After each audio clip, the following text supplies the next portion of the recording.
Good morning. দেখো বন্ধুরা, আমরা এখন চলে এসেছি, আমরা মাঠে চলে এসেছি। দেখো আমরা এখন ধান কাটছি। আমি মোটামুটি অলরেডি সব কাজই পারি, অলরাউন্ডার যাকে বললে বুঝতে পারবে। দেখো আমি এখন ধান কাটছি।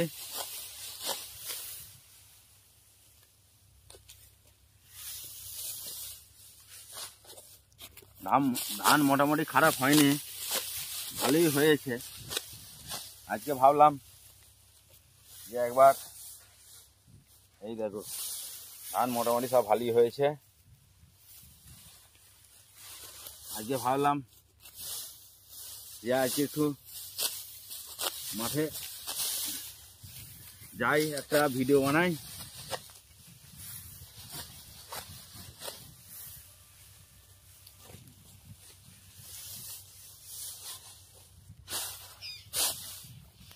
Tata, bye bye.